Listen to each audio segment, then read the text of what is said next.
Now, the Commission for Gender Equality has condemned the controversial cartoonist Zapiro for using a rape metaphor to convey a message in a country where rape is at a crisis. Zapiro rehashed an old cartoon of Lady Justice being held down and raped. The cartoon sparked outrage with many people saying the cartoonist is insensitive to rape survivors. The Gender Commission says Zapiro did not exercise the responsibilities that come with freedom of speech. Now, this is what the Commission says about Zapiro's cartoon. The metaphor of using rape to drive the message across is not appropriate. Rape dehumanizes people and cannot be normalized regardless of the situation. Using the word rape loosely invokes emotion and rescars survivors of rape. Freedom of expression regarding symbolism of a message comes with responsibility. Now, Javu Baloyi, Commission for Gender Equality, is on the line to join us this afternoon to speak about this cartoon of Zapiro. Very good afternoon to you.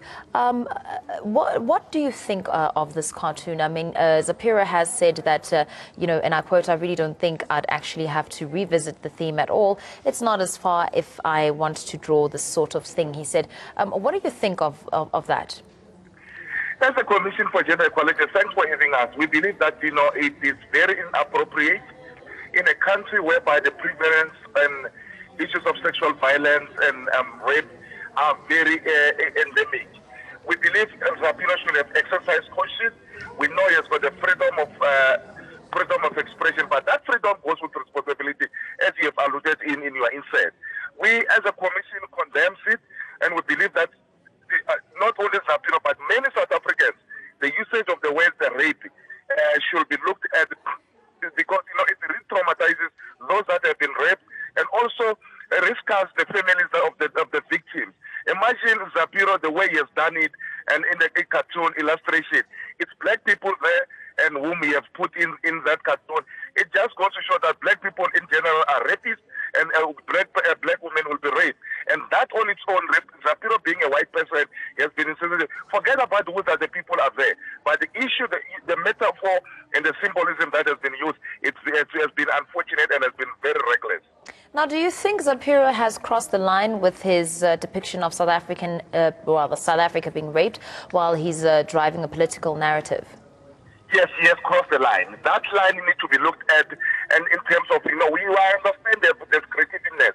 We understand whatever. He has crossed the line, particularly for us that work in the field of gender-based violence, sexual violence and rape. He's defeating the purpose of that we are standing for, that we are working for very hard, and also using South Africa to be raped, because, that on its own, it can be interpreted by a lot of people that don't understand these things. They'll go on a white good faith, not even on a white good faith. Some will start doing something like that. They say, we have seen Zapiro doing it. Look at the taxi rates.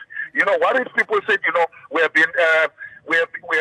learned from Zapiro's cartoons that, people can be gang raped. Imagine, will he face the consequences for that? He has to acknowledge and apologize, not only to the people depicted in the picture, but to South Africa in totality, and reflect that was it the right thing to do. Well, thank you very much. That was Javu Baloyi on the line, the Commission for Gender Equality.